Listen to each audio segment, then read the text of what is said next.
এমন একটি জামানা আসবে ব্যাপক হারে হত্যা চলবে, এমনকি নিহত ব্যক্তিও জানবে না কি জন্য আমাকে হত্যা করা হয়েছে, আর হত্যাকারী ব্যক্তিও জানবে না কি জন্য ওই লোকটাকে আমি হত্যা করলাম। আজিদুহুম আমিরাতুন, মসজিদগুলো ঝাকঝমকপূর্ণ হবে, মানুষ মসজিদ নির্মাণ করা নিয়ে প্রতিযোগিতা করবে। ওয়াহিয়া খারাবুম মিনাল হুদা, বাস্তবিক অর্থে মসজিদগুলো থাকবে হেদায়াত শূন্য।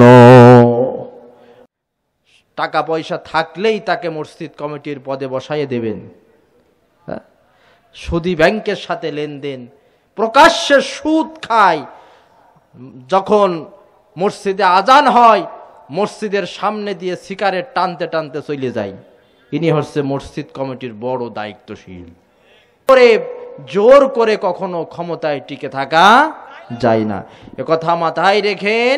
ইন্নাল্লাহা লা ইউহিব্বুজ জালিমিন, কোন জালেম ব্যক্তিকে আল্লাহ তাআলা পছন্দ করেন না। আর আল্লাহ যার পছন্দ করেন না, আল্লাহ ছাড় দেন কিন্তু আল্লাহ ছেড়ে দেন না। আল্লাহ ছাড় দেন কিন্তু আল্লাহ ছেড়ে দেন না। আমাদেরকে বলা হয়েছিল আমরা পাকিস্তানের দালাল। যাদেরকে পাকিস্তানের দালাল বলা হয়েছিল, বাংলাদেশের ইতিহাসে তারা কখনো পাকিস্তানে পালিয়ে যায় নাই, কিন্তু আমরা তাদেরকে বলেছিলাম ভারতের দালাল, তারা ঠিকই ভারতে পালিয়ে আছে। ধর্মতে হয় জাতির গঠন, ধর্ম নাই তো তুমিও নাই। নায়িকা যদি মাধ্যাকর্ষণ, গ্রহ চন্দ্র ভূমিও নাই। মাধ্যাকর্ষণ শক্তি না থাকলে যেমন গ্রহ চন্দ্র ভূমি টিকে থাকতে পারে না, একটি জাতি ধর্ম ছাড়া কখনো টিকে থাকতে পারে না। শিক্ষা জাতির মেরুদণ্ড কথাটি পরিপূর্ণ সঠিক নয়। সুশিক্ষা, ধর্মীয় শিক্ষা হচ্ছে জাতির মেরুদণ্ড।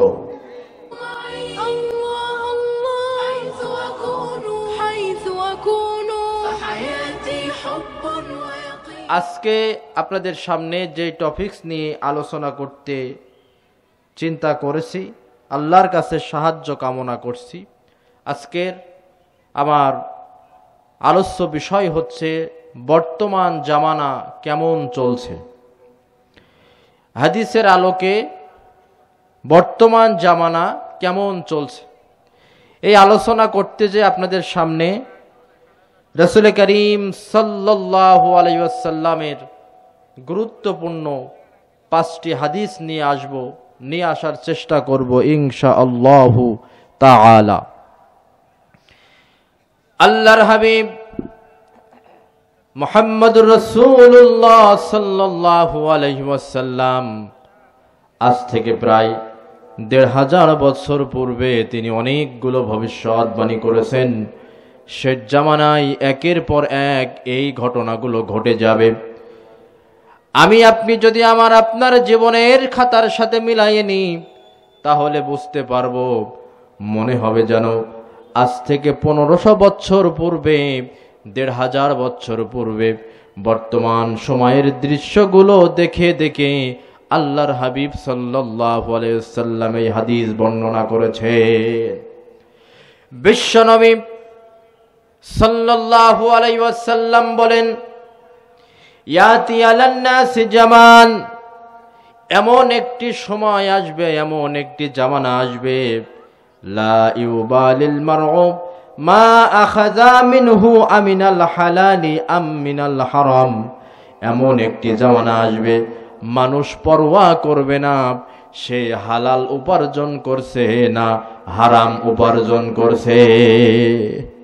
এই জামানা আমাদের সময় এখনো আসেনি নাকি? বর্তমান সময় কি এসেছে? এই জামানাটা এসেছে। মানুষ পরোয়াই করবে না সে হালাল উপার্জন করছে নাকি হারাম উপার্জন করছে। আজকে আমরা যে যে কর্মক্ষেত্রে নিয়োজিত, জীবন ও জীবিকার তাগিদে আমরা বিভিন্ন কর্মক্ষেত্রে নিয়োজিত। কেউ বা ব্যবসা, কেউ বা চাকরি, কেউ বা কৃষিকাজ, বিভিন্ন কর্মক্ষেত্রে আমরা নিয়োজিত। আমরা যে যে কর্মক্ষেত্রে নিয়োজিত আছি, যদি একটু চিন্তা করি, লক্ষ্য করি তো আপনার উপার্জনটা হালাল হচ্ছে কিনা একটু চিন্তা করে দেখি। আমরা আজকে গড্ডালিকা প্রবাহে গা ভাসিয়ে দিয়ে হালাল হারামের বাজ বিচার না করে উপার্জন করছি। আমরা নামাজও পড়ছি, রোজাও রাখছি। সুদের সাথে আমাদের সম্পর্ক, ঘুষের সাথে আমাদের সম্পর্ক, মানুষকে ঠকিয়ে অর্থ উপার্জন করার সাথে আমাদের সম্পর্ক, খাদ্যে ভেজাল দিয়ে আমাদের সম্পর্ক, এগুলো আমাদের অভ্যাস কিনা বলেন?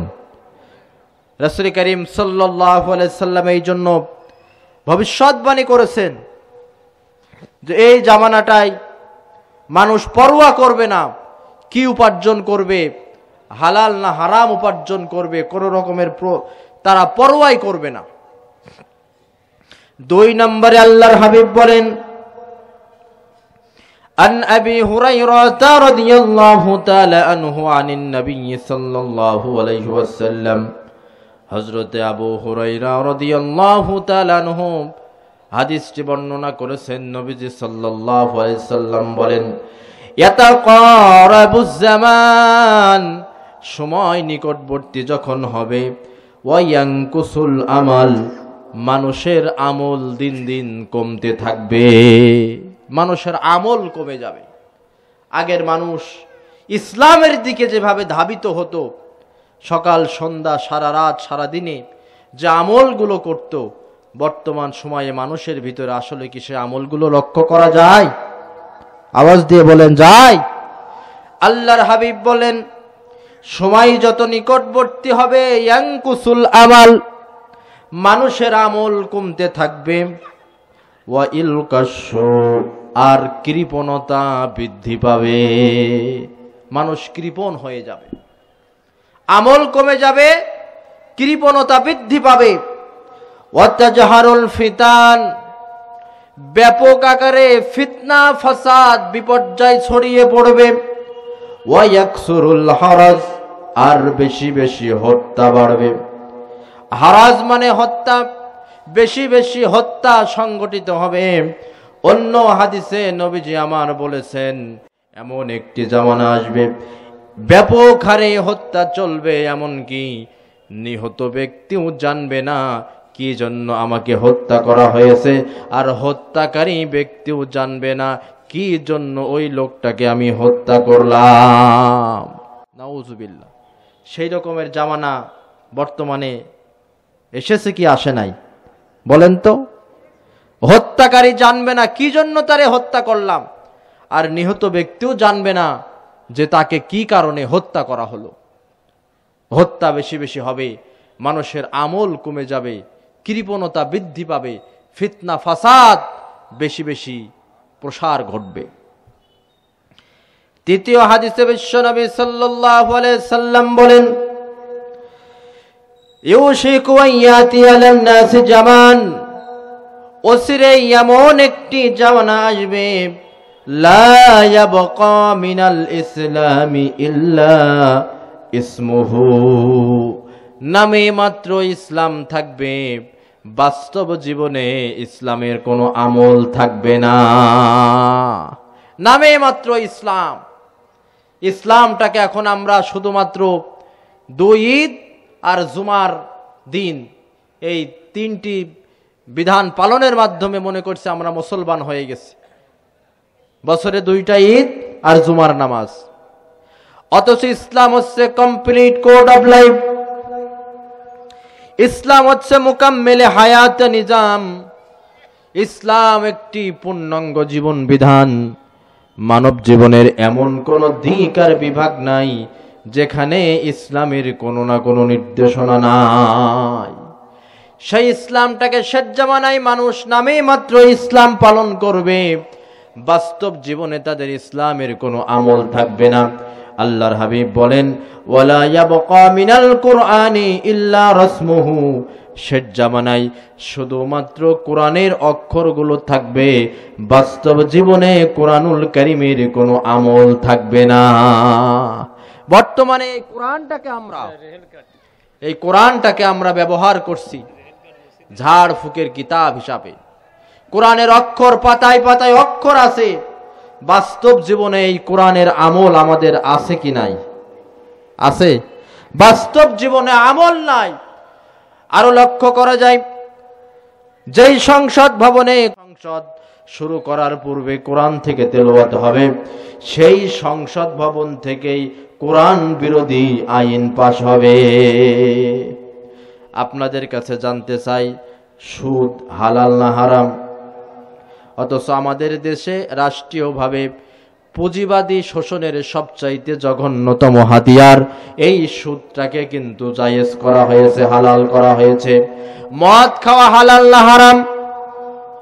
অথচ রাষ্ট্রীয়ভাবে মদের লাইসেন্স, মদের আমদানি রপ্তানি এগুলো চলছে। জিনা করা হারাম, অথচ রাষ্ট্রীয়ভাবে পতিতালয়ের লাইসেন্স দেওয়া, জোরে বলেন আছে না নাই? নামে মাত্র ইসলাম থাকবে, কোরআনুল কারীমের পাতায় শুধু অক্ষর থাকবে, বাস্তব জীবনে কোরআনুল কারীমের কোনো আমল থাকবে না। আল্লাহর হাবিব বলেন, শেষ জামানায় মাসাজিদুহুম আমিরাতুন, মসজিদগুলো ঝাকঝমকপূর্ণ হবে, মানুষ মসজিদ নির্মাণ করা নিয়ে প্রতিযোগিতা করবে। ওয়াহিয়া খারাবুম মিনাল হুদা, বাস্তবিক অর্থে মসজিদগুলো থাকবে হেদায়াত শূন্য, মসজিদগুলো থাকবে হেদায়াত শূন্য। কিন্তু মসজিদ ঝাকঝমক হবে, মানুষ মসজিদ নির্মাণ করা নিয়ে প্রতিযোগিতা করবে, কিন্তু বাস্তবিক অর্থে সেই মসজিদগুলো থাকবে হেদায়াত শূন্য।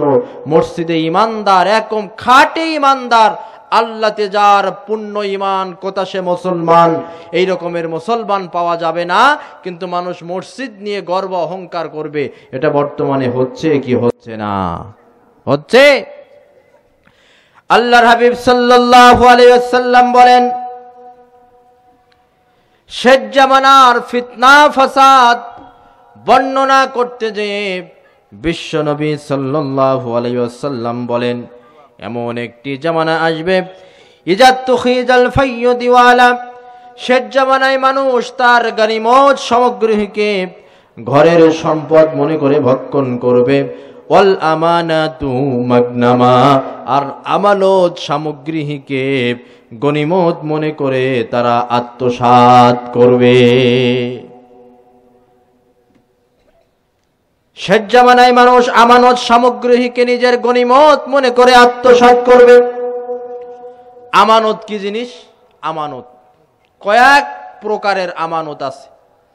যেমন ধরেন, আমি এই সুপার হুজুরকে, সম্মানিত সুপার হুজুরকে বললাম, হুজুর আমার আর আপনার ভিতরে এই কথা হলো, এই কথাটা আপনার কাছে আমানত রাখলাম, আপনি এই কথাটা কাউকে বলবেন না, বাস্ট করবেন না, প্রচার করবেন না। তাহলে এটা কিসের আমানত বলেন তো? কথার আমানত। উনি যদি এটি প্রচার করে দেন, ফাঁস করে দেন, তাহলে উনি আমানতের খিয়ানত করলেন। এরপরে বিভিন্ন যারা মসজিদ, মাদ্রাসা, ওয়াজ মাহফিল, এতিমখানা, কবরস্থান, বিভিন্ন প্রতিষ্ঠানের ক্যাশের দায়িত্বে যিনি আছেন, তিনি হচ্ছেন সেই অর্থের আমানতদার। এই অর্থ তার কাছে যেভাবে আছে, যেভাবে জনগণ রাখবে সেভাবেই রাখতে হবে, এটা হচ্ছে অর্থের আমানত। এরপরে যারা ওয়ার্ডের মেম্বার, ইউনিয়ন পরিষদের চেয়ারম্যান, এমপি, মন্ত্রী, প্রশাসক, যারা সমাজের দায়িত্বশীল, এরা প্রত্যেকেই আমানতদার, এদের কাছে কোনো না কোনো আমানত আছে। ইউনিয়ন পরিষদের গরিবের রিলিফের গম, চাউল, কম্বল, এগুলো সব তাদের কাছে আমানত, জনগণের সম্পদ তাদের কাছে আমানত। এই আমানত যথাযথ স্থানে পৌঁছে দিতে হবে।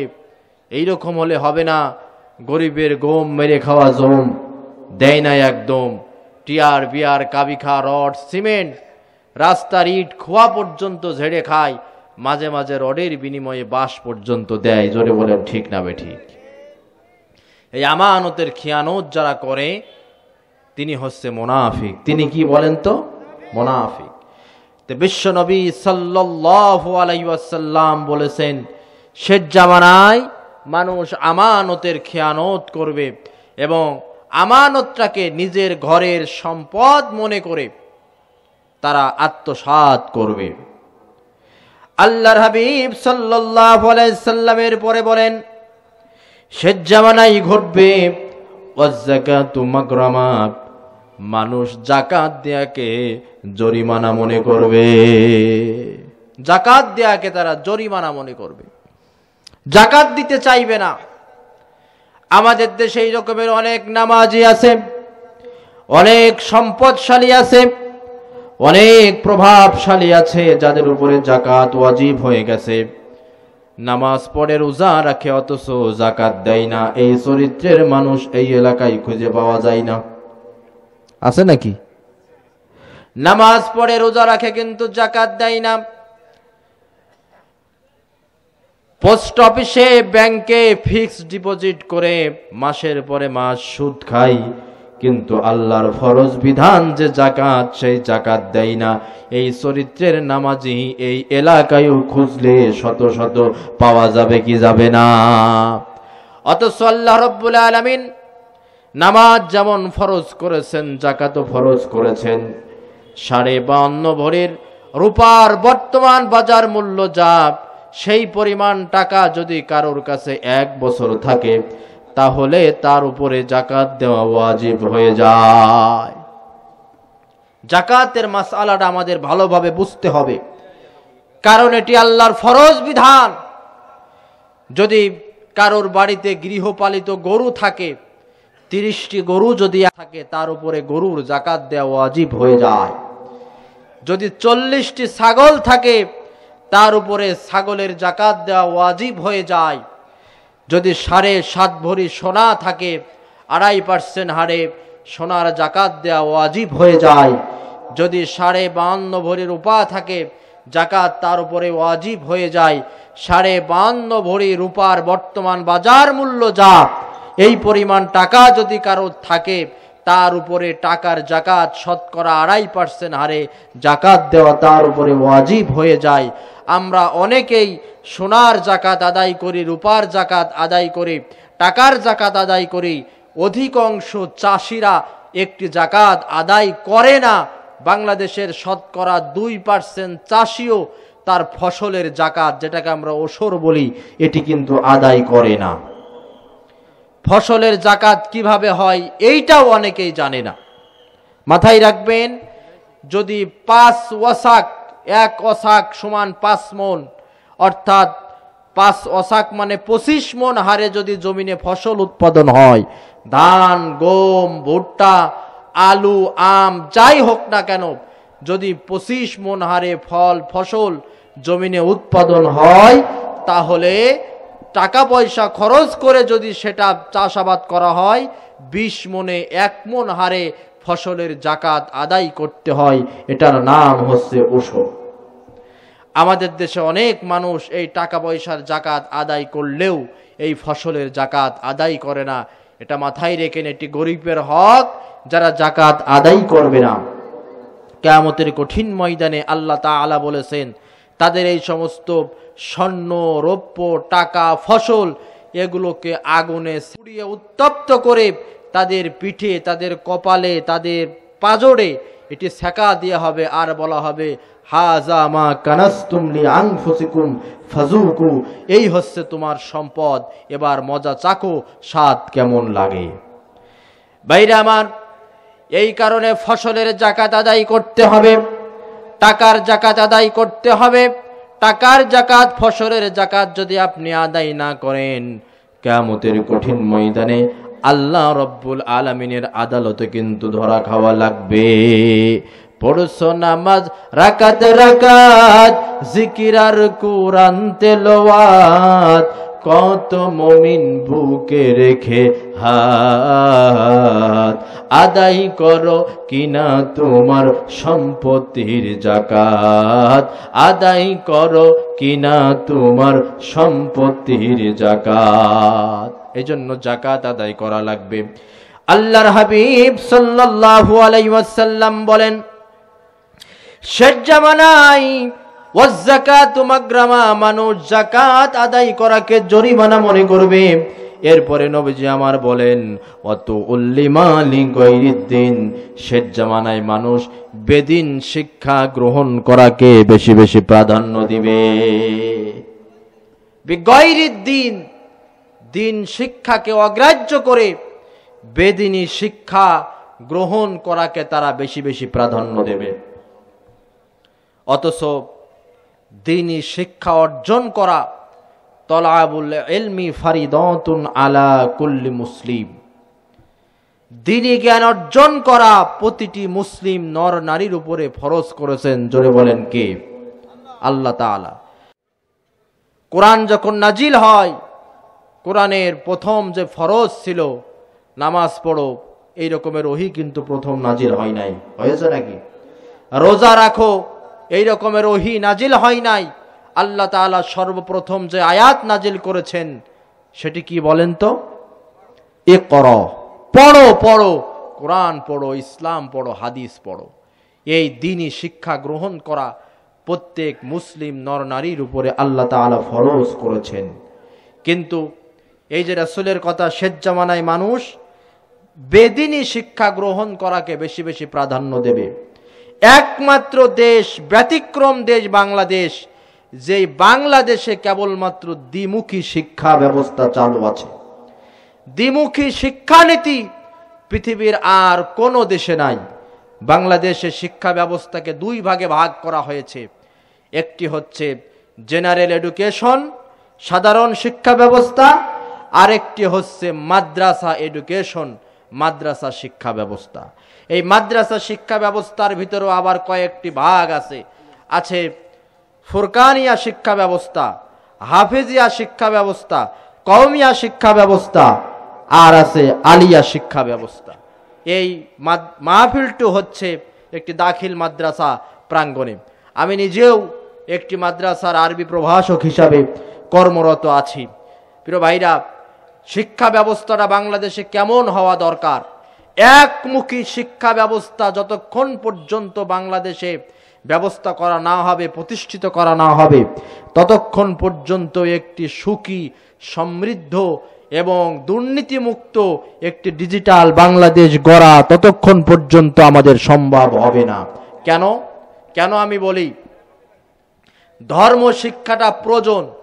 বাংলাদেশের শিক্ষা ব্যবস্থাটা এই রকম হওয়া দরকার, 1 থেকে নিয়ে শুরু করে ইন্টারমিডিয়েট পর্যন্ত, 1 থেকে নিয়ে শুরু করে ইন্টারমিডিয়েট পর্যন্ত একমুখী শিক্ষা ব্যবস্থা করতে হবে। এই একমুখী শিক্ষা ব্যবস্থায় সিলেবাসটাকে এমনভাবে ঢেলে সাজাতে হবে যাতে করে 1 থেকে নিয়ে ইন্টারমিডিয়েট পর্যন্ত যারাই লেখাপড়া করবে সকলেই এক ধাঁচে লেখাপড়া করবে। এখানে থাকবে কোরআন, থাকবে হাদিস, থাকবে গণিত, থাকবে ইংরেজি, থাকবে বিজ্ঞান, থাকবে এরপরে আপনার কমার্সের সাবজেক্ট থাকবে, ডিজিটাল প্রযুক্তি থাকবে, সব কিছু থাকবে ইন্টারমিডিয়েট পর্যন্ত। এমন কায়দায় সিলেবাসকে ঢেলে সাজাতে হবে যাতে করে 1 থেকে ইন্টারমিডিয়েট পর্যন্ত একজন ছাত্র বাংলা, ইংরাজি, ডিজিটাল প্রযুক্তি, সাধারণ জ্ঞান, বিজ্ঞানের পাশাপাশি ধর্মীয় জ্ঞানে তারা পারদর্শী হয়ে যাবে। এরপরে ইন্টারমিডিয়েট পর থেকে যেয়ে অনার্স লেভেলে যেয়ে এই শিক্ষাটা ভাগ হয়ে যাবে। কেউ যদি মনে করে যে আমি এখন ডাক্তার লাইনে যাব, মেডিকেল লাইনে চলে যাবে। কেউ যদি মনে করে ইঞ্জিনিয়ার লাইনে যাব, চলে যাবে। কেউ যদি মনে করে আইন পেশায় যাব, চলে যাবে। কেউ যদি মনে করে না ধর্মের উপরে উচ্চতর ডিগ্রি নেব, চলে যাবে। এই কথাই আল্লাহ কোরআনুল কারীমের ভিতরে বলেছেন, ফালাউলা নাফারা মিন কুল্লি ফিরকাতিন। আল্লাহ তাআলা বলেছেন তোমাদের ভিতরে এক শ্রেণীর লোক থাকা দরকার যারা দ্বীন সম্পর্কে গভীর জ্ঞান অর্জন করবে। সকলের উপরে দ্বীনের গভীর জ্ঞান অর্জন করা ফরজে আইন না। ইসলামের বেসিক নলেজ অফ ইসলাম যেটি, এই জ্ঞান অর্জন করা প্রত্যেক মুসলিম নরনারীর উপরে হচ্ছে ফরজ, এটা হচ্ছে ফরজে আইন। আর দ্বীন সম্পর্কে গভীর জ্ঞান অর্জন করা ফরজে কিফায়া। এরা কতিপয় মানুষ করবে। এক শ্রেণীর মানুষ ডাক্তার হবে, এক শ্রেণীর মানুষ দ্বীনের বড় দায়ী হবে, এক শ্রেণীর মানুষ ইঞ্জিনিয়ার হবে, এক শ্রেণীর মানুষ আইনজীবী হবে। কিন্তু দ্বীনের বেসিক নলেজ অর্জন করা প্রত্যেক মুসলিম নরনারীর উপরে ফরজ। যেই জ্ঞান দ্বারা আমি আমার আল্লাহকে চিনতে পারবো, যেই জ্ঞান দ্বারা আমি আমার রাসূলকে চিনতে পারবো, যেই জ্ঞান দ্বারা হালাল হারাম, সুন্নাত বিদআত, তাওহীদ শিরক, জায়েজ নাজায়েজ, এই জ্ঞানগুলো অর্জন করা প্রত্যেক মুসলিম নর নারীর উপরে ফরজ। দ্বীন না থাকার কারণে যারা ইঞ্জিনিয়ার হচ্ছে, বড় বড় পজিশনে চলে যাচ্ছে, বড় বড় চাকরিতে চলে যাচ্ছে, দিন না থাকার কারণে সেখানে তারা দুর্নীতিতে জড়িয়ে পড়ছে কিনা বলেন। এই জন্য আল্লামা ইকবাল রহমতুল্লাহ আলাইহি বলেছেন, ধর্মতে হয় জাতির গঠন, ধর্ম নাই তো তুমিও নাই, নায়িকা যদি মাধ্যাকর্ষণ, গ্রহ চন্দ্র ভূমিও নাই। মাধ্যাকর্ষণ শক্তি না থাকলে যেমন গ্রহ চন্দ্র ভূমি টিকে থাকতে পারে না, একটি জাতি ধর্ম ছাড়া কখনো টিকে থাকতে পারে না। শিক্ষা জাতির মেরুদণ্ড কথাটি পরিপূর্ণ সঠিক নয়। সুশিক্ষা, ধর্মীয় শিক্ষা হচ্ছে জাতির মেরুদণ্ড। ভাইরা আমার, এই কারণে যার ভিতরে ধর্মীয় জ্ঞান থাকবে, ইসলামের দুর্নীতির বিধান যে আছে সেই জ্ঞান থাকবে, ধর্মীয় জ্ঞান যার ভিতরে থাকবে, তার দ্বারা কখনো রডের বিনিময়ে বাঁশ দেওয়া সম্ভব হবে না। এই কারণে বিশ্বনবী আমার বলেন, শেষ জামানায় মানুষ বেদিনী শিক্ষা গ্রহণ করাকে বেশি বেশি প্রাধান্য দিবে।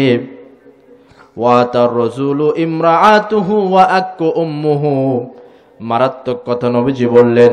শেষ জামানায় এমন কিছু ঘটনা ঘটবে, শেষ জামানার মানুষগুলো স্ত্রীর আনুগত্য করবে আর মায়ের অবাধ্য হয়ে যাবে। স্ত্রীর আনুগত্য করবে আর মায়ের অবাধ্য হবে। ওয়াদনা সাদিকাহু ওয়া আকসা আবাহু, আল্লাহর হাবিব বলেন শেষ জামানায় নিজের বন্ধু বান্ধবকে কাছে টানবে আর নিজের জন্মদাতা পিতাকে দূরে সরিয়ে রাখবে। এই ঘটনাগুলো আপনাদের এলাকায় মনে হয় দেখা যায় না।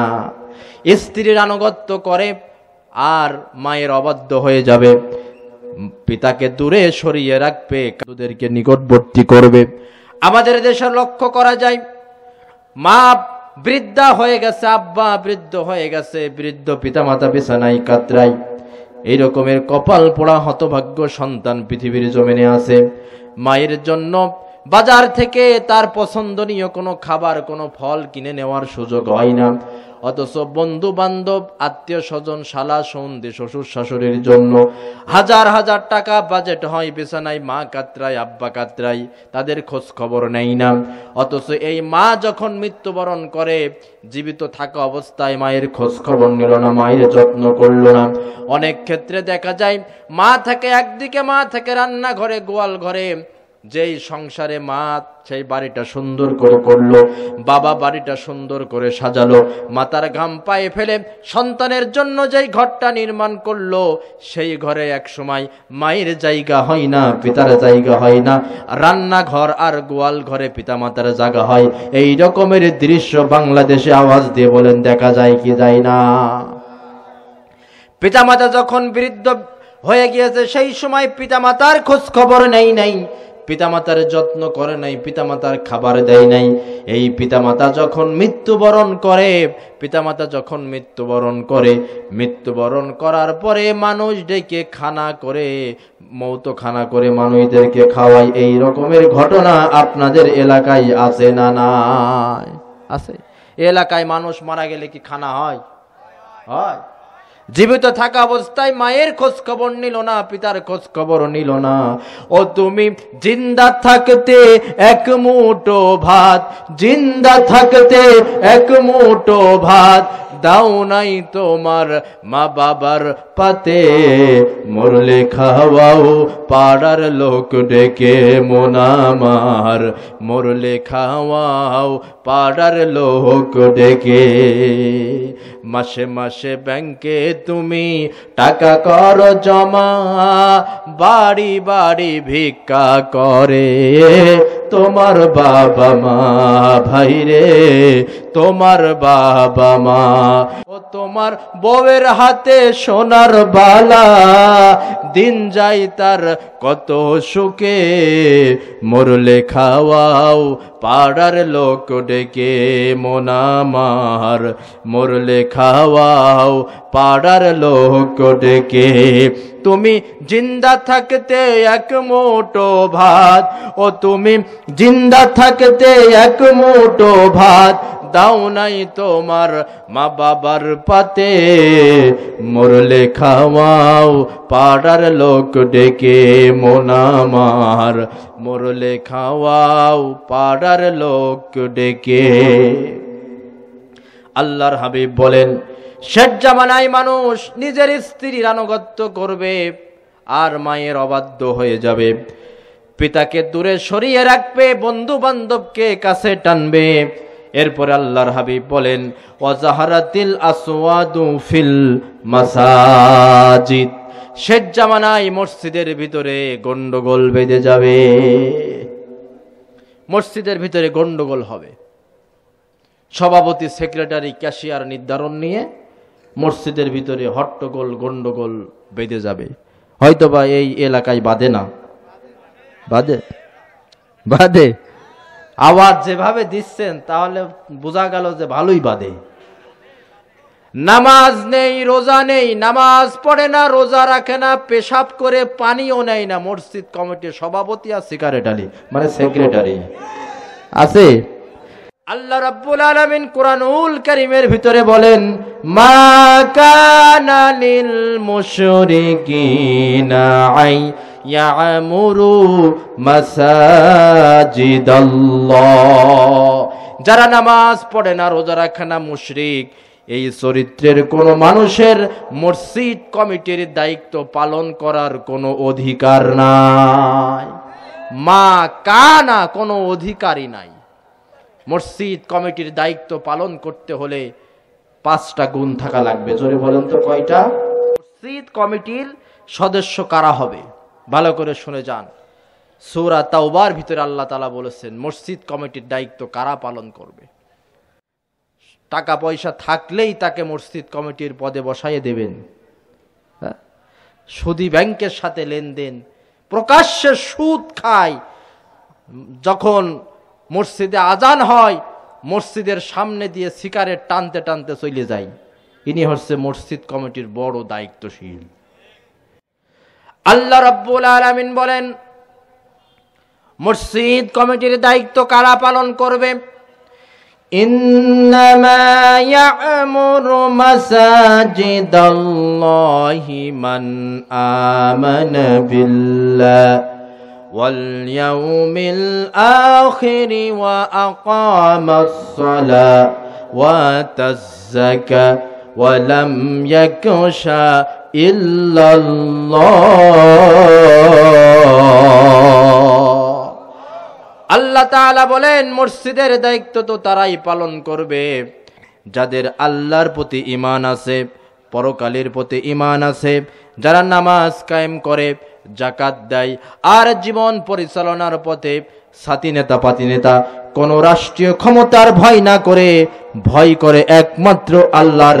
এই 5টা গুণ আছে যাদের মসজিদ কমিটির দায়িত্ব পালন করার অধিকার একমাত্র তাদের। ওয়াজাহারাতিল আসওয়াদ ফিল মাসাজিদ, শেষ জামানায় মসজিদের ভিতরে এই রকমের সভাপতি সেক্রেটারি নির্ধারণ নিয়ে গন্ডগোল বাঁধবে। মসজিদ ভাগ হয়ে যাবে এই সব কমিটি নির্ধারণকে কেন্দ্র করে। আগের জামানায় মসজিদ ছিল কাঁচা, মানুষের ঈমান ছিল পাকা, আর বর্তমান সময়ে মসজিদ পাকা। আগেই বলেছি মসজিদগুলো থাকবে হিদায়াত শূন্য। অনেক মসজিদে দেখা যায় মুসল্লিতি কাতার প্রায় ফাঁকা। জোরে বলেন ঠিক না বেঠিক?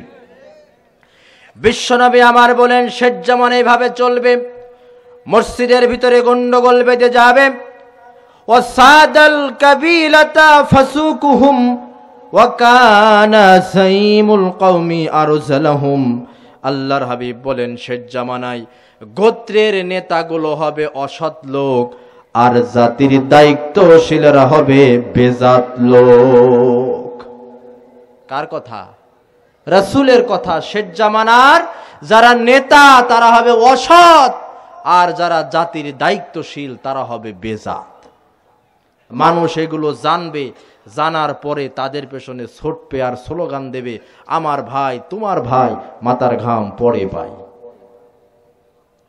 বিবেকেরাই নাই প্রশ্ন রেখে দে আশরাফুল মাখলুকাত, তোমরা ছাগলকে যখন রশি ধরে টান মারা হয় দেখবেন ছাগল কিন্তু ব্রেক মারে, ব্রেক মেরে বুঝতে চাই ও আমাকে রশি ধরে টান মারে, আসলে কি আমাকে জবাই করার জন্য টানে নাকি ঘাস পাতা খাওয়ানোর জন্য টানে।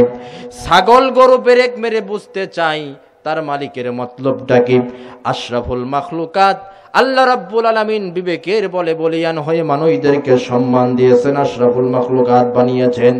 অথচ সেই মানুষগুলো চোখের সামনে দেখতে পারে রাজনৈতিক দলের নেতারা কর্মীরা তাদেরকে ডাকে, আসর যায় জহর যায়, একটা বারের জন্য নামাজের বিরতি দেয় না।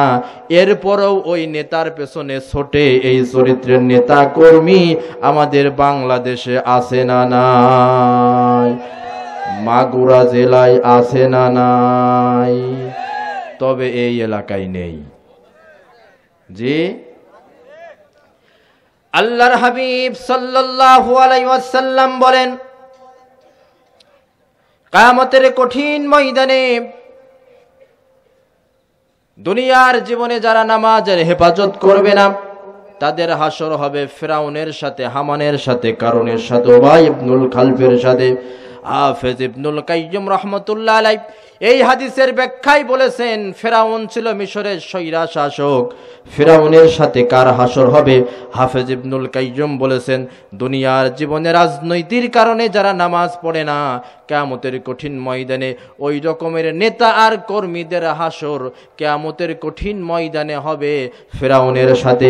আপনাদের কাছে জানতে চাই, ফিরাউন আল্লাহর বড় রকমের একজন ওলি ছিলেন, বুজুর্গ ব্যক্তি ছিলেন, মিশরের পীর সাহেব ছিলেন, কে ছিলেন?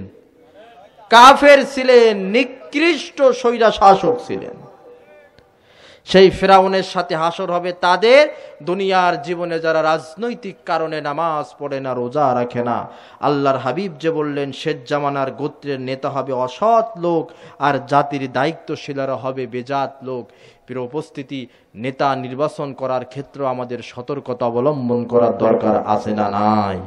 জোরে বলেন, আছে না নাই?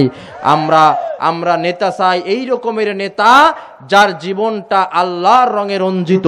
আমরা চাই এমন নেতা যিনি রাসূলের আদর্শের অনুসারী। আমরা চাই এমন নেতা যিনি রাজপথে আমাদের নেতৃত্ব দেওয়ার পাশাপাশি নামাজের সময় যখন হবে কর্মীদেরকে নিয়ে নামাজের ইমামতি করতে পারে, নেতৃত্ব দিতে পারে। আমরা চাই এমন নেতা। আমরা এমন নেতা চাই না, এমন ফাসেক নেতা চাই না যেই নেতা জনসভায় ঘন্টার পরে ঘন্টা বক্তব্য চলে, আসর যায়, মাগরিব যায়, একটা বারের জন্য নামাজের বিরতি দেয় না, নামাজের কথা বলে না। আমরা এমন নেতা চাই না মসজিদে যখন আজান হয় মসজিদের সামনে দিয়ে নেতা সিগারেট বিড়ি টানতে টানতে চলে যায় কিন্তু নামাজ পড়ে না। এই রকমের ফাসেক নেতা আমরা চাই না। রাজি আছেন কারা কারা? দুই হাত তুলে দেখাই দেন। এমন একজন নেতা প্রয়োজন, আল্লাহর রাহে যার জীবন রঙিন, রাসূলের আদর্শে গড়বে জীবন। সেই সে নেতা ছিলেন আবু বকর, ছিলেন ওমর, ওসমান, আলী। সেই সে নেতা ছিলেন আবু বকর, ছিলেন ওমর, ওসমান, আলী। বীর লোভিতি তুমির গাজী সালাউদ্দিন, শরীয়তুল্লাহ বিপ্লবী। সেই সে নেতা যদি আজ জেগে ওঠে, সেই সে নেতা যদি আজ জেগে ওঠে, কাটিবে অমানিশা, জাগিবে ভুবন। এমন একজন নেতা প্রয়োজন। আল্লাহর হাবিব বললেন শেষ জামানার নেতারা হবে অসৎ। নেতারা কি হবে বলেন তো? জাতির যারা দায়িত্বশীল, সমাজের যারা দায়িত্বশীল তারা হবে বেজাত, তারা হবে বেজাত। আর এদের পেছনে যারা চলবে, আমরা তো ফাসেক নেতার প্রশংসায় পঞ্চমুখ। যদি 100 টাকা দেওয়া হয় এক প্যাকেট বিরিয়ানির কথা বলা যায়। কিসের দল? এক সময় যারা ছিল ওই দলে, এখন সময়ের পরিবর্তনের কারণে তারা এখন সবাই এই দলে।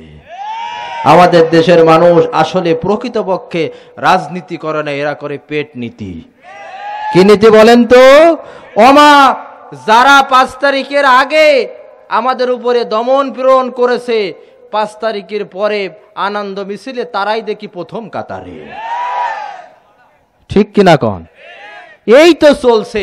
এরা কেউ রাজনীতি করে না প্রকৃত অর্থে, এরা সবাই করে পেট নীতি। কি নীতি বলেন তো? পেট নীতি। 1 ভোট 5 জনের দেওয়ার ওয়াদা দেয়। একজন 500 টাকা দেয়, বলে যে ভোট তো আপনারই দেব। এরপরে একজন দিয়েছে একটা লুঙ্গি বা শাড়ি, বলছে যে ভোট কি আমার বাপের দেবো? বাপের তুই আপনার দেব। মাথায় হাত রেখে, কপালে হাত রেখে কসম করে। আছে না নাই? আছে না?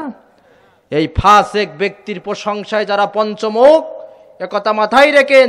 যারা নামাজ পড়ে না, রোজা রাখে না, প্রকাশ্যে যারা পাপাচার করে, এদেরকে বলা হয় ফাসেক। এদেরকে কি বলা হয় বলেন তো? ফাসেক। যারা নামাজ পড়ে না, রোজা রাখে না, প্রকাশ্যে পাপাচার করে, এদেরকে বলা হয় ফাসেক।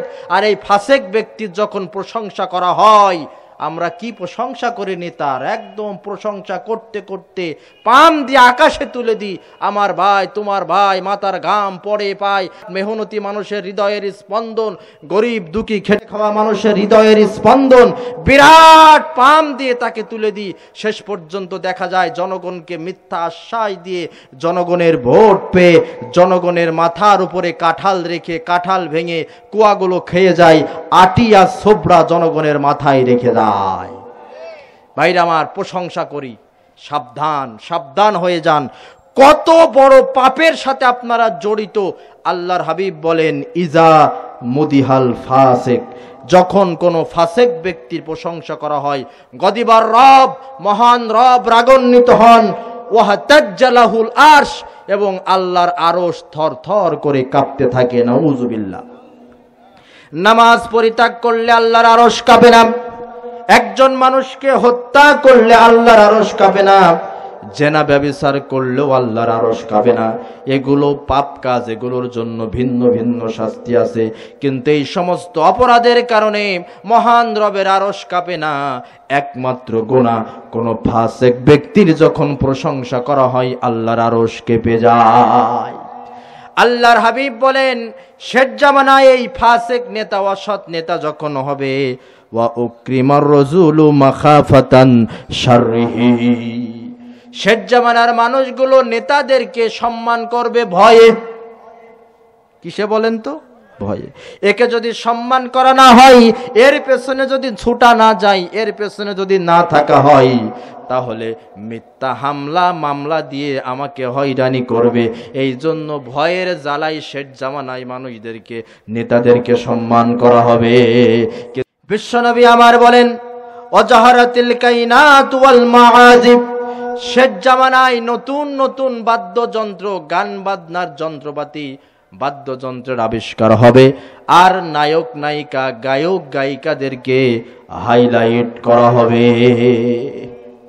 নায়ক নায়িকা, গায়ক গায়িকাদেরকে শেষ জামানায় হাইলাইট করা হবে। আর কোরআনের হাফেজ, ইসলামের পক্ষে যারা কাজ করে, তাদেরকে বেশি বেশি বেইজ্জতি, অপমানিত করা হবে। ভাইরা আমার, এই কারণে আমরা লক্ষ্য করেছি আল্লাহর হাবিবের এই হাদিসগুলো কত বাস্তবসম্মত, দেশের সাথে, সমাজের সাথে, বর্তমান বিশ্বের সাথে একেবারে মিলে যাচ্ছে। শেষ জামানায় নায়ক নায়িকা, গায়ক গায়িকাদের বেশি আবির্ভাব ঘটবে, নতুন নতুন বাদ্যযন্ত্রের আবির্ভাব ঘটবে, আর তাদেরকে হাইলাইট করা হবে। ক্রিকেটে 4 মেরে, ফুটবল খেলা খেলতে যেয়ে গোল দিয়ে, ক্রিকেটে 4 মেরে 6 মেরে যদি চ্যাম্পিয়ন হয়, তার জন্য রাষ্ট্রীয়ভাবে ফ্ল্যাট বরাদ্দ হবে, তার জন্য রাষ্ট্রীয়ভাবে গাড়ি বরাদ্দ হবে। কিন্তু কোরআনের হাফেজেরা গোটা বিশ্বব্যাপী কোরআন তেলাওয়াত করে, বাংলাদেশের 10 বছর 12 বছরের ছোট্ট ছোট্ট হাফেজ ছেলেরা বাংলাদেশের পতাকাকে উচ্চকিত করে, প্রথম স্থান অধিকার করে বাংলার জমিনে যখন ফেরে, তাদের জন্য রাষ্ট্রীয়ভাবে কোনো সংবর্ধনা হয় না, রাষ্ট্রীয়ভাবে কোনো বরাদ্দ হয় না, ফ্ল্যাট দেওয়া হয় না, গাড়ি দেওয়া হয় না। হয় কিন্তু ক্রিকেটে 4 মেরে 6 মারলে তার জন্য অনেক কিছু করা হয়। ঠিক কিনা বলেন? তো শেষ জামানাটা এভাবেই চলছে। আল্লাহর হাবিব বলছেন অশরিবাতিল খুমুর, এবং শেষ জামানায় বেশি বেশি মানুষ মদ পান করবে। কি করবে বলেন তো? বেশি বেশি মদ পান করবে। সামাজিক অবক্ষয়, আমাদের দেশের যুবকদের ভিতরে এখন অবক্ষয় ঘটে গেছে বেশি বেশি, তারা মাদকতার সাথে জড়িয়ে পড়েছে। এমন কোনো মাহফিল নাই আমাদের কাছে বলা হয় না যে হুজুর মদ আর সুদের উপরে বেশি বেশি কথা বলেন। সমাজে রন্ধ্রে রন্ধ্রে সুদটা ছড়িয়ে পড়েছে, আর আমাদের বয়সে তরুণ, কিশোর, যুবক এদের ভিতরে এখন মাদকতা ব্যাপক আকারে ছেয়ে গেছে, সয়লাভ হয়ে গেছে তাদের ভিতরে। ঠিক কিনা বলেন? আজকের আলোচনার একেবারে সর্বশেষ যেই পয়েন্ট আপনাদের সামনে আনতে চাই, রাসূল করিম সাল্লাল্লাহু আলাইহি সাল্লাম শেষ জামানা নিয়ে যে কথা বলেছেন, আল্লাহর হাবিব বলেছেন শেষ জামানায় দুই শ্রেণীর মানুষের আবির্ভাব ঘটবে, যাদেরকে আমি নবী আমার জামানায় দেখি নাই, শেষ জামানায় আসবে। তাদের এক শ্রেণীর শাসক, আল্লাহর হাবিব বলেন শেষ জামানায় এক শ্রেণীর শাসকের আবির্ভাব ঘটবে, তাদের হাতে থাকবে লাঠি, সেই লাঠি দ্বারা তারা জনগণকে পরিচালিত করবে। এই হাদিসের ব্যাখ্যায় মুহাদ্দিস কেরাম বলেছেন শেষ জামানায় এক শ্রেণীর অত্যাচারী স্বৈরাচারী শাসকের আবির্ভাব ঘটবে, যারা জোর করে, জুলুম করে, দমন নিপীড়ন করে, জনগণের উপরে জুলুম করে ক্ষমতায় টিকে থাকার চেষ্টা করবে। এগুলো বাংলাদেশে ঘটে না? ঘটে? জুলুম করে, জোর করে কখনো ক্ষমতায় টিকে থাকা যায় না। একথা মাথায় রেখেন, আল্লাহু লা ইউহিব্বুজ জালিমিন, কোন জালেম ব্যক্তিকে আল্লাহ তাআলা পছন্দ করেন না। আর আল্লাহ যার পছন্দ করেন না, আল্লাহ ছাড় দেন কিন্তু আল্লাহ ছেড়ে দেন না। আল্লাহ ছাড় দেন কিন্তু আল্লাহ ছেড়ে দেন না। আমাদেরকে বলা হয়েছিল আমরা পাকিস্তানের দালাল। যাদেরকে পাকিস্তানের দালাল বলা হয়েছিল, বাংলাদেশের ইতিহাসে তারা কখনো পাকিস্তানে পালিয়ে যায় নাই, কিন্তু আমরা তাদেরকে বলেছিলাম ভারতের দালাল, তারা ঠিকই ভারতে পালিয়ে আছে। সুতরাং কোন জালেম ব্যক্তিকে আল্লাহ তাআলা পছন্দ করেন না, জালেম ব্যক্তিকে আল্লাহ তাআলা পছন্দ করে না। নবীজি বলছেন শেষ জামানায় এক শ্রেণীর শাসকের আবির্ভাব ঘটবে, তারা জোর করে, জুলুম করে, নিপীড়ন করে ক্ষমতায় টিকে থাকার চেষ্টা করবে। ইতিহাসের সবচাইতে বড় শিক্ষা, মানুষ ইতিহাস থেকেই শিক্ষা নেয় না। কথাটা ভালো করে বোঝেন। ইতিহাসের সবচাইতে বড় শিক্ষা, মানুষ ইতিহাস থেকে শিক্ষা নেয় না। তারা ইতিহাস পড়ে এই পৃথিবীতে স্বৈরা শাসকের স্থান হয়নি। নমরুদ পারেনি, আবু জেহেল পারেনি, ফেরাউন পারেনি, কেউ পারেনি, গাদ্দাফি পারেনি, হোসনে মোবারক পারেনি, কেউ পারেনি। এরপরেও তারা এই ইতিহাস থেকে শিক্ষা নেয় না। এই জন্য ইতিহাসের সবচাইতে বড় শিক্ষা, মানুষ ইতিহাস থেকেই শিক্ষা গ্রহণ করে না। আল্লাহর হাবিব যে কথা বললেন শেষ জামানায় দুই শ্রেণীর লোকের আবির্ভাব ঘটবে, অত্যাচারী শাসক। দুই নম্বরে বিশ্বনবী আমার এই হাদিসের ভিতরে মেয়েদের কথা বলছেন। শেষ জামানায় এক শ্রেণীর মহিলার আবির্ভাব ঘটবে, যাদের স্বভাব হবে তিন রকম। জোরে বলেন তো কয় রকম? আল্লাহর হাবিব বলেন শেষ জামানায় এক শ্রেণীর মহিলার আবির্ভাব ঘটবে, যাদের স্বভাব হবে তিন রকম। এই তিন স্বভাব বর্ণনা করার পরে বিশ্বনবী আমার বলেন, এই তিন স্বভাবের মহিলা যারা হবে, লা ইয়াদখুলনাল জান্নাহ ওয়ালা ইয়াজিদনা ফি রিহাহা, এই তিন স্বভাবের কোন মহিলা জান্নাতে প্রবেশ করবে না। আর হাজার হাজার মাইল থেকে যেই জান্নাতের সুঘ্রাণ পাওয়া যায়, এই তিন স্বভাবের কোন মহিলা জান্নাতের সুঘ্রাণও পাবে না। তার মানে তাদের স্থান হয়ে যাবে জাহান্নাম। যারা পিতা আছেন একটু বিবেকের আইনায় প্রশ্ন রাখেন, আপনার মেয়ের ভিতরে এই তিন স্বভাবের কোনো একটা স্বভাব আছে কিনা? যারা স্বামী আছেন লক্ষ্য করেন, এই তিন স্বভাবের কোনো একটা স্বভাব আপনার স্ত্রীর ভিতরে আছে কিনা। আল্লাহর হাবিব বলেন, নিসাউন কাসিয়াতুন আরিয়াতুন, শেষ জামানার মহিলার প্রথম স্বভাব ওরা কাপড় পরার পরেও উলঙ্গিনী থাকবে। মা বোনেরা যারা আছেন পর্দার অন্তরাল থেকে ওয়াজ শুনতেছেন, দেখতেছেন, ভালো করে খেয়াল করেন এই তিন স্বভাবের কোন স্বভাব আপনার ভিতরে আছে কিনা। আল্লাহর হাবিব বলেন নিসাউন কাসিয়াতুন আরিয়াতুন, শেষ জামানার মহিলাদের প্রথম স্বভাব তারা কাপড় পরার পরেও উলঙ্গিনী থাকবে। নাউজুবিল্লাহ। মানুষ তো কাপড় পরে শরীর ঢাকার জন্য, সতর ঢাকার জন্য, অথচ আল্লাহর হাবিব বললেন কাসিয়াতুন আরিয়াতুন, কাপড় পরিহিতা অথচ উলঙ্গিনী থাকবে। সাহাবীরা বললেন ইয়া রাসূলুল্লাহ কেমন কথা, কাপড় পরার পরে উলঙ্গিনী থাকবে?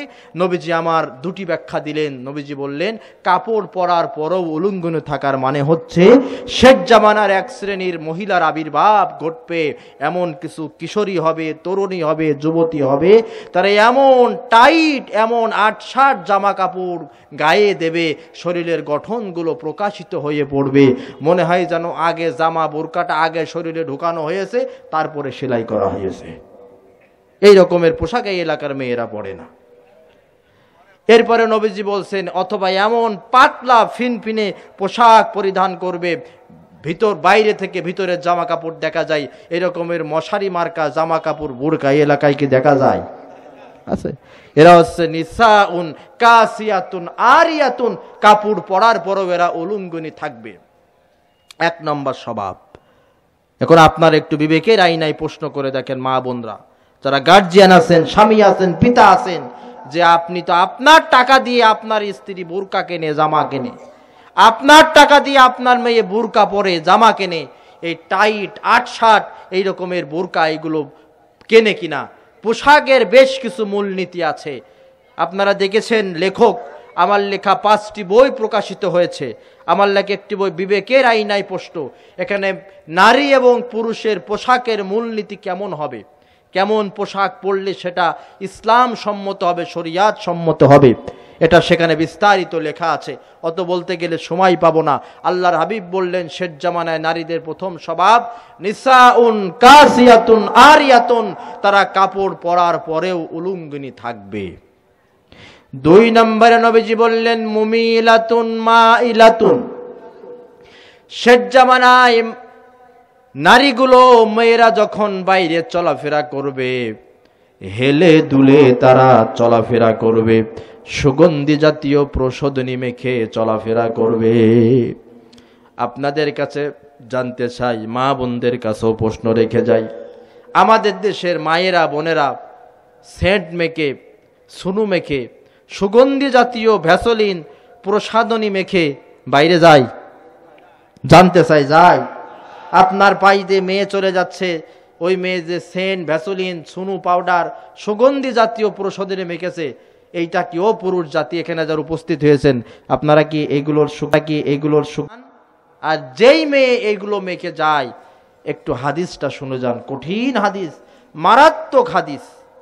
আল্লাহর হাবিব বলেছেন কোন মহিলা যখন সুগন্ধি জাতীয় প্রসাধনী মেখে পর পুরুষের মাঝে চলাফেরা করে, বিশ্বনবী আমার বলেন যার সুগন্ধ পুরুষ জাতি পায়, আল্লাহর হাবিব বলেন ওই মহিলার প্রতিটি পা ফেলার বিনিময়ে আমল নামায় একটি করে জিনার গুনাহ লেখা হয়ে যায়। আমি আল্লাহর নামে কসম করে বলতে পারি, আমাদের বাংলাদেশের লক্ষ কোটি কোটি কিশোরী, তরুণী, যুবতী, আমার মায়েরা বোনেরা প্রতিদিন জিনা না করেও আমল নামায় শত শত জিনার গুনাহ তুলতেছে। ঠিক কিনা বলেন? আল্লাহর হাবিব 3 নম্বরের স্বভাব বর্ণনা করলেন রুয়ুসুহুন্না কাআসনিমাতিল বুখতুল মাইলা, শেষ জামানার মহিলাদের 3 নম্বরের স্বভাব হবে ওরা তাদের চুলগুলোকে উটের কুজের ন্যায়, গরুর কুজের ন্যায়। উট আর গরুর কুজ উঁচু না? শেষ জামানার মহিলারা তাদের চুলগুলোকে উট আর গরুর কুজের ন্যায় খোপা বেঁধে চুল ফুলিয়ে রাস্তাঘাটে চলাফেরা করবে। মেয়েরা যখন বাইরে যাবে কখনো কোনো অবস্থাতেই চুল ফুলিয়ে খোপা বেঁধে পরপুরুষের মাঝে চলাফেরা করা যাবে না। আপনাদের বিবেকের আয়নায় প্রশ্ন রেখে যায়, যারা পিতা আছেন, এখানে এই রকমের অনেক পিতা আছেন, এই রকমের অনেক শ্বশুর আছেন যারা যিনি পরিবারের গার্জিয়ান, এই রকমের অনেক বড় ভাই আছে যার টাকায় সংসার চলে, তার বোনের খরচ চলে। এই রকমের অনেক স্বামী আছেন, স্ত্রীর ভরণ পোষণ করেন, নামাজ পড়েন, রোজা রাখেন, কিন্তু নিজের পরিবার পরিজনের এই বেপর্দায় চলে, তারা এগুলো মেনে নেন। আপনার পরিণতি কি হবে জানেন? আল্লাহর হাবিব বলেছেন 3 শ্রেণীর ব্যক্তি কখনো জান্নাতে প্রবেশ করবে না। তার ভিতরে এক শ্রেণী হচ্ছে আদ-দাইয়ুস। দাইয়ুস লা ইয়াদখুলুল জান্নাহ, দাইয়ুস ব্যক্তি কখনো জান্নাতে প্রবেশ করবে না। সাহাবীরা প্রশ্ন করলেন, ইয়া রাসূলুল্লাহ সাল্লাল্লাহু আলাইহি ওয়াসাল্লাম, মান হুম দাইয়ুস? রাসূল করিম সাল্লাল্লাহু আলাইহি সাল্লাম ইসলামিক অনেক পরিভাষা ব্যবহার করেছেন, সাহাবীরা বুঝতে পারে নাই। যেমন আজকের আলোচনার শুরুতেই বলা হয়েছে শেষ জামানায় বেশি বেশি হারজ বৃদ্ধি পাবে। সাহাবীরা প্রশ্ন করলেন, হারজ এটা আবার কি জিনিস? আল্লাহর হাবিব বলেন, হারজ হচ্ছে আল কাতাল, আল কাতাল, হত্যা হত্যা হত্যা। শেষ জামানায় বেশি বেশি হত্যা হবে। নবীজি বললেন দাইয়ুস ব্যক্তি জান্নাতে যাবে না। সাহাবীরা প্রশ্ন করলেন, ইয়া রাসূলুল্লাহ মান হুম দাইয়ুস? দাইয়ুস কারা? আল্লাহর হাবিব বললেন, দাইয়ুস আল্লাযী ইউকিররু ফি আহলিহিল খুবস। দাইয়ুস হচ্ছে তারা যারা নিজেরা নামাজ পড়ে রোজা রাখে, কিন্তু নিজের পরিবারের যারা সদস্য তাদের ব্যয়াপনা বেপর্দা এটাকে মেনে নেয়, এরা হচ্ছে দাইয়ুস। এরা কি বলেন তো? দাইয়ুস। তা আমাদের সমাজে এই রকমের অনেক পিতা আছেন, অনেক স্বামী আছেন, নিজেরা নামাজ পড়ে দিন পালন করেন, কিন্তু তার মেয়ে বেপর্দায় চলে, তার স্ত্রী বেপর্দায় চলে। মা মেয়ে একসাথে জামাতবদ্ধভাবে টেলিভিশনে অশ্লীল সিনেমা দেখে, ভারতীয় চ্যানেলের নাটকগুলো দেখে, একটা বারের জন্য নিষেধ করে না। আছে না? নিজে নামাজ পড়ে অথচ পরিবার পরিজনের সদস্যদেরকে নামাজের তাগিদ দেয় না। আল্লাহ রাব্বুল আলামিন বলেন, ইয়া আইয়ুহাল্লাযীনা আমানু কু আনফুসাকুম ওয়া আহলিকুম নারা। আল্লাহ তাআলা বলেন, ও ঈমানদারেরা, তোমরা নিজেরা জাহান্নামের আগুন থেকে বাঁচো, পরিবার পরিজনকে জাহান্নামের আগুন থেকে বাঁচাও। ওয়া আমুর আহলাকা বিস-সালাহ ওয়াসতাবির আলাইহা, নিজে নামাজ পড়ো, পরিবার পরিজনকে নামাজ পড়ার নির্দেশ দাও। আল্লাহর হাবিব সাল্লাল্লাহু আলাইহি সাল্লামের উপরে যখন নিজে বাঁচো, পরিবার পরিজনকে বাঁচাও, কোরআনুল কারীমের আয়াত যখন নাজিল হলো, বিশ্ব নবী সাল্লাল্লাহু আলাইহি ওয়াসাল্লাম প্রতিদিন ফজরের নামাজ যখন পড়তে যেতেন মসজিদে নববীতে, হযরতে ফাতেমা আর হযরতে আলী রাদিয়াল্লাহু তাআলা আনহুর বাড়ির পাশ দিয়ে যাওয়ার সময়, ফজরের সময় আল্লাহর হাবিব ফাতেমা আলী রাদিয়াল্লাহু তাআলা আনহুর দরজার সামনে এসে বলতেন, আস-সালাত আস-সালাত আস-সালাত। পিতা তার মেয়ে আর জামাইকে ফজরের ওক্তে ডেকে দিচ্ছেন, আস-সালাত আস-সালাত, নামাজ নামাজ বলে। একটু বিবেকের আয়নায় প্রশ্ন রাখেন ভাইরা, এই পৃথিবীর জমিন ছেড়ে আমরা চলে যাব, আল্লাহর কাছে কি জবাব দেবেন? 10 মাস 10 দিন গর্ভে ধারণ করলেই মা হওয়া যায় না, 2 বছর দুধ পান করালে মা হওয়া যায় না, একটানা 20 বছর সন্তানের অর্থনৈতিক যোগান দিলেই পিতা হওয়া যায় না। আদর্শ পিতামাতা তো সে যে তার সন্তানকে দ্বীনি শিক্ষা দেয়, নামাজের নির্দেশ করে।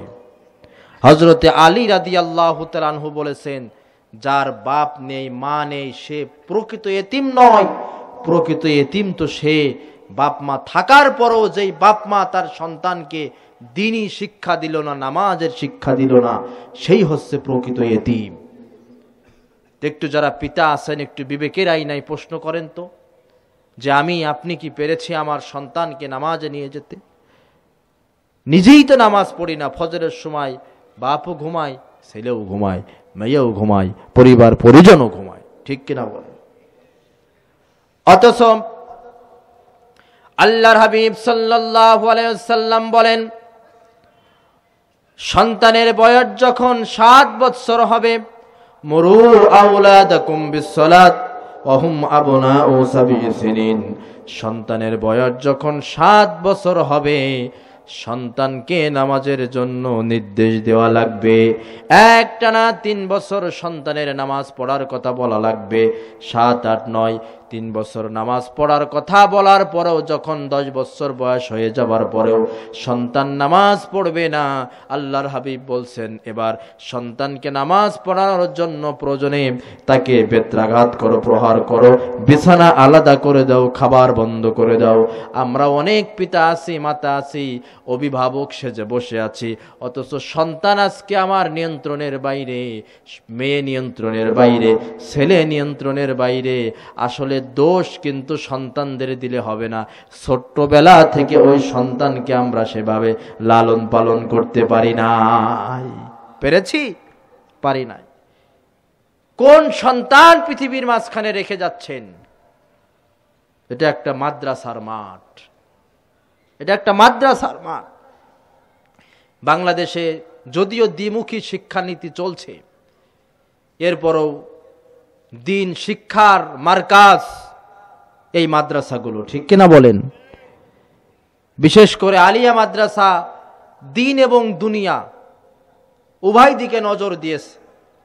আমরা অনেকেই শুধু মনে করি যে দিন খুঁজলেই হবে, দুনিয়া খোঁজার দরকার নাই। আবার অনেকেই বলে শুধু দুনিয়া খুঁজলেই হবে, দিন খোঁজার দরকার নাই। আছেন এরকমের মানুষ? এক শ্রেণীর মানুষ শুধু দুনিয়া দুনিয়া করে ব্যস্ত, দিনকে প্রাধান্য দেয় না। আর এক শ্রেণীর মানুষ শুধু দিন দিন করে ব্যস্ত, দুনিয়াকেও প্রাধান্য দেয় না। দিন এবং দুনিয়া দুইটার প্রয়োজন আছে। আল্লাহ কোরআনুল কারিমে সেই দোয়ায় শিক্ষা দিয়েছে, রব্বানা আতিনা ফিদ দুনিয়া হাসানা ওয়া ফিল আখিরাতি হাসানা ওয়া কিনা আযাবান নার। এই একটা দোয়ার ভিতরে সব দোয়া ঢুকে গেছে। রব্বানা আতিনা ফিদ দুনিয়া, আল্লাহ শিক্ষা দিয়েছেন। এই আয়াত নাজিলের একটা প্রেক্ষাপট আছে। জাহিলি যুগে মানুষ যখন হজ করতে যেত, হজ করতে যেয়ে তাওয়াফ করার সময় তারা আল্লাহর কাছে দোয়া করত, আল্লাহ এই বছরে বৃষ্টি বেশি দিবা যাতে করে ফসল ভালো ফলে, অমুকের সন্তান দিবা, অমুকের সন্তান দিবা, শারীরিক সুস্থতা দিবা। দুনিয়াবি যত চাহিদা হজ করতে যেয়ে জাহিলি যুগের মানুষগুলো চাইতো, সেই প্রেক্ষাপটে আল্লাহ তাআলা নাজিল করলেন, ওভাবে চেও না, শুধু দুনিয়া দুনিয়া করো না, দিন দুনিয়া দুইটাই চাও। রব্বানা আতিনা ফিদ দুনিয়া হাসানা ওয়া ফিল আখিরাতি হাসানা।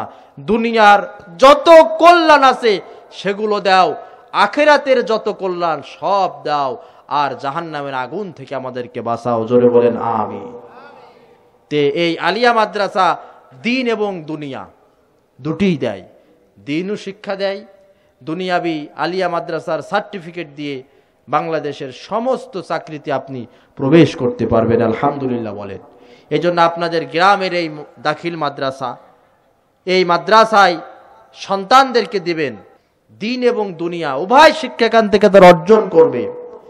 আল্লাহর হাবিব বলেছেন, ইজা মাতাল ইনসান ইনকাতা আনহু আমালুহু ইল্লা মিন সালাসা। আল্লাহর হাবিব বলেছেন, মানুষ যখন মারা যায় তার সব আমলের দরজা বন্ধ হয়ে যায়, সব আমলের দরজা বন্ধ হয়ে যায়।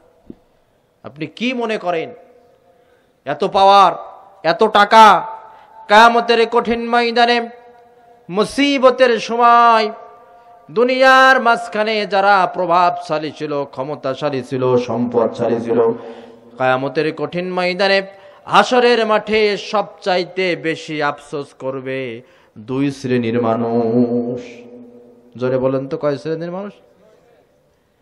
এক নম্বরে সম্পদশালী, আর 2 নম্বরে ক্ষমতাশালী। সম্পদশালী আর ক্ষমতাশালী, কারণ যদি কারো দুনিয়ার জমিনে সম্পদ থাকে আর ক্ষমতা থাকে, এই সম্পদ আর ক্ষমতার বলে সব কিছু করা সম্ভব, ঠিক কিনা বলেন? একজন ফাঁসির আসামিকে বেকসুর খালাসও দেয়া যায় ক্ষমতার কারণে, আর একজন নিরপরাধ মানুষকে ফাঁসির কাস্টে ঝুলিয়ে হত্যাও করা যায় এই ক্ষমতার কারণে।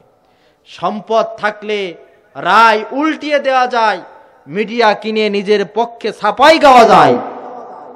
এই জন্য কিয়ামতের কঠিন ময়দানে এই সম্পদশালী ক্ষমতাশালী মানুষগুলো যখন বিচার শেষে জাহান্নামে যাবে, তখন তারা আফসোস করে বলবে, মা আগনা আন্নি মালিয়া হালাকা আন্নি সুলতানিয়া। তারা আফসোস করে বলবে, আল্লাহ গো, দুনিয়ার মাঝখানে এত সম্পদশালী ছিলাম, মা আগনা আন্নি মালিয়া, দুনিয়ার কোন সম্পদ আজকে আমার কোনো কাজে লাগলো না, হালাকা আন্নি সুলতানিয়া, আর দুনিয়ার মাঝখানে আমি সুলতান ছিলাম, বাদশা ছিলাম, রাজা ছিলাম, প্রধানমন্ত্রী ছিলাম, দুনিয়ার ক্ষমতা গিরেও আজকে কোনো কাজে লাগলো না। আজরাইলে খাই না ঘুষ, ওরে ও মানুষ, কি হবে কালো টাকার পাহাড় গড়িয়া, আইসো খালি যাইবা খালি তিন টুকরো কাফন নিয়া, আইসো খালি যাইবা খালি তিন টুকরো কাফন লইয়া। সবাই ঘুষ খায়, কিন্তু আজরাইল ঘুষ খায় না। খায়? এই আজরাইল সবার সামনে আসবে। আল্লাহর হাবিব বলেন, মানুষ যখন মৃত্যুবরণ করে তার সব আমলের দরজা বন্ধ হয়ে যায়, ইল্লা মিং সালাসা, তিনটি আমল যদি দুনিয়ার মাঝখানে কেউ রেখে যায়, তাহলে এর সওয়াব কবরের ভিতরে অটো অটো অটো পৌঁছাতেই থাকে, পৌঁছাতেই থাকে, পৌঁছাতেই থাকে। কয়টি আমল? তিনটি আমল। এবার একটু চিন্তা করে দেখেন, ঠান্ডা মাথায় ভাবেন, বাড়িতে ওয়াজ শুনে বালিশে মাথা দিয়ে ভাববেন, হুজুর তো এই তিনটি আমলের কথা বললেন, এই তিনটি আমল দুনিয়ার জমিনে রেখে গেলে, মৃত্যুবরণ করার পরে কবরে গেলে এই তিনটি সওয়াব অটো অটো কবরে যেতেই থাকে। এই তিনটি আমলের কোনো একটি আমল কি আমি দুনিয়ার মাঝখানে রেখে গেছি? আল্লাহর হাবিব বলেন, সদাকাতিন জারিয়া, প্রথম আমল প্রবাহমান দান সদকা। যেই খাতে দান করলে এই দানটা চলতেই থাকে, চলতেই থাকে, জনকল্যাণমূলক যে কোনো খাত, মসজিদ, মাদ্রাসা, কবরস্থান, এতিমখানা, কারোর বাড়িতে টিউবওয়েল বসিয়ে দেয়া, বিশ্রামাগার তৈরি করা, গাছ লাগানো, এগুলোর সদকায়ে জারিয়া চলতেই থাকে, চলতেই থাকে। আপনি মৃত্যুবরণ করবেন, আপনার মসজিদে দান আছে, মাদ্রাসায় দান আছে, মসজিদ চলবে, মাদ্রাসা চলবে, গাছ মানুষের ছায়া দেবে, টিউবওয়েল থেকে যাবে, মানুষ পানি পান করবে, তারা এগুলো করে যত সওয়াব পাবে, তার সেই কিছু পরিমাণ সওয়াব অথবা সমপরিমাণ সওয়াব আপনার আমলনামায় অটো যেতেই থাকবে, যেতেই থাকবে। সুবহানাল্লাহ। কয়টি আমল কবরে যাবে? তিনটি আমল। তিনটি আমলের সওয়াব কবরে যাবে। এক নম্বর সদাকাতিন জারিয়া, দুই নম্বরে আও ইলমি ইনতিফাউ বিহি। আল্লাহর হাবিব বলেন, এমন এলেম, এমন জ্ঞান, যে জ্ঞান দ্বারা মানুষ উপকৃত হয়। এজন্য জ্ঞান বিতরণে আমাদের এগিয়ে আসতে হবে। এই জ্ঞান বিতরণ এখন বিভিন্নভাবে করা যায়, সামাজিক যোগাযোগ মাধ্যমে ওগুলো করা যেতে পারে। এই যে আল্লামা দেলওয়ার হোসেন সাইদি রহমাতুল্লাহ আলাই জালিমের রোশানলে পড়ে দুনিয়ার মাঝখান থেকে তাকে বিদায় করা হয়েছে। আল্লাহ তার কবরটাকে জান্নাতের বাগান বানাইয়ে দিক। বাংলাদেশে এমন কোনো বক্তা নাই যার কণ্ঠ অনুসরণ করে ওয়াজ শেখে না, ঠিক কিনা বলেন?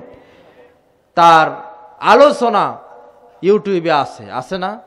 এক সময় যখন ইউটিউব ছিল না, মানুষ বাদাম বিক্রি করত, আইসক্রিম বিক্রি করত, সাইদি সাহেবের এই ওয়াজগুলো ক্যাসেটে বাজাতে বাজাতে, জোরে বলেন ঠিক না বেটি? এখন ইউটিউবের বরকতে আমরা অনেকের দেখতে পাই, কিন্তু যেই সময় কিছু ছিল না, সেই সময় গোটা বাংলাদেশ সহ আন্তর্জাতিক পরিমণ্ডলে যিনি সুখ্যাতি অর্জন করেছিলেন, তিনি হচ্ছেন আমাদের বাংলাদেশের রত্ন, বাংলাদেশের গর্ব, আল্লামা দেলওয়ার হোসেন সাইদি। তিনার এই ওয়াজগুলো এখনো আছে। কত মানুষ তার ওয়াজ শুনে কেঁদেছে, কত বেনামাজি নামাজি হয়েছে, কত পিতামাতার অবাধ্য সন্তানগুলো তার ওয়াজ শুনে কেঁদে কেঁদে বাড়িতে যেয়ে মা বাপের পায়ে হাত দিয়ে কাঁদছে, পিতামাতার বাধ্য সন্তান হয়েছে। কত বেধর্মী ইসলামের সুশীতল ছায়াতলে আশ্রয় নিয়েছে। এ লোকটা দুনিয়ার মাঝখান থেকে বিদায় নিয়েছে। তার লেখনী আছে, তার ওয়াজগুলো আছে, মানুষ এখনো শুনছে না? হিদায়াতের পথে আসছে, ভালো পথে আসছে। তিনি যে এলেম বিতরণ করে গেলেন, এর সওয়াব তিনি পাবেন কি পাবেন না? আমাদের পার্শ্ববর্তী ঝিনাইদহ জেলা, আমার সম্মানিত শিক্ষক doctor Khandaker Abdullah Jahangir sir road অ্যাক্সিডেন্টে মৃত্যুবরণ করেছেন। আল্লাহ তিনার কবরটাকে জান্নাতের বাগান বানাইয়ে দিক। তিনি বিশাল ইসলামিক সাহিত্য ভান্ডার রেখে গেছেন, ইসলামিক বই তিনি রেখে গেছেন। এই বইগুলো মানুষ পড়বে, ইসলামের পথে আসবে, এলেম বিতরণ করেছেন, তার সওয়াব পাবে কি পাবে না? আমার লেখা 5টি বই প্রকাশিত হয়েছে, আরও লেখার চেষ্টা করছি। আমি এক সময় দুনিয়ার মাঝখানে থাকবো না। আমার 500-র উপরে ওয়াজ ইউটিউবে আছে, এক সময় আমি থাকবো না। আলোচনাগুলো থাকবে, বইগুলো থাকবে, মানুষ পড়বে, এর সওয়াব আমার আমলনামাও আসবে না? এজন্য আপনি যতটুকু পারেন, যা শিখেছেন, একজন আপনার বাড়িতে আপনার মা, আপনার আব্বা, আপনার ছোট ভাই, আপনার সন্তান অজু পারে না, অজু শিখাইয়ে দেন। নামাজের তাসবিহ পারে না, শিখাইয়ে দেন। সূরা ফাতিহা পারে না, শিখাইয়ে দেন। তাশাহুদ পারে না, শিখাইয়ে দেন। সালাম শুদ্ধ করে শিখাইয়ে দেন। এটাও কিন্তু জ্ঞান বিতরণ হলো না?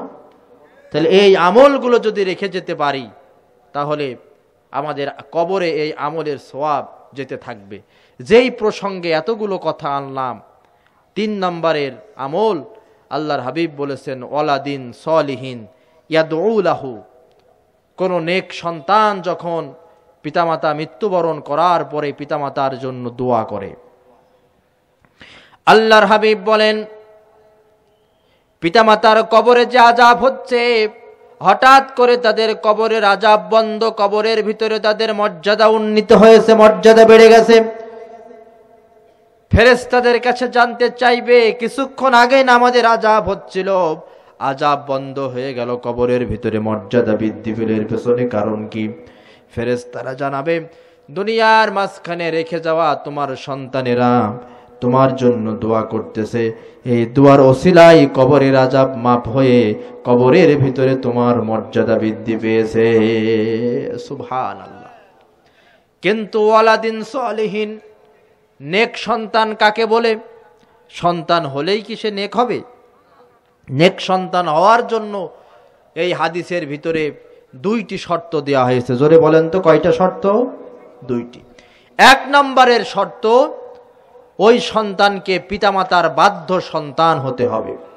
2 নম্বরের শর্ত, ওই সন্তানকে কোরআন হাদিসের ন্যূনতম জ্ঞান তার থাকা লাগবে, বেসিক নলেজ অফ ইসলাম। ইসলামের যে মৌলিক জ্ঞান, সেই মৌলিক জ্ঞানগুলো ওই সন্তানের ভিতরে থাকা লাগবে। অর্থাৎ এই 2টির যদি সমন্বয় না ঘটানো যায়, তাহলে মুহাদ্দিস কিরামের ভাষ্য মতে তিনি নেক সন্তান হতে পারবেন না। ইসলামের বেসিক নলেজ, মৌলিক জ্ঞান প্লাস পিতামাতার বাধ্য সন্তান যদি হয়, তিনি হচ্ছে নেক সন্তান। এই নেক সন্তান যখন দোয়া করবেন কিয়ামতের কঠিন ময়দানে, আল্লাহ তাআলা তো মর্যাদা বৃদ্ধি করবেনই, আর কবরের ভিতরে আল্লাহ তাআলা তার আযাব মাফ করবেন। আর এই দোয়াটা কবরের ভিতরে স্থায়ীভাবে চলতেই থাকে। এই জন্য 3টি আমল, এই 3টি আমলের কোন আমলটা আমার আপনার ভিতরে আছে একটু চিন্তা করে দেখার দরকার। জোরে বলেন, আছে না নাই? সদকায়ে জারিয়া, এলেম জ্ঞান বিতরণ আর নেক সন্তান। আল্লাহ যাতে আমাদেরকে এই 3টি আমলের কোনো একটি আমল বা 3টি আমলে দুনিয়াতে রেখে যাওয়ার তৌফিক দেয়। জোরে বলেন আমিন।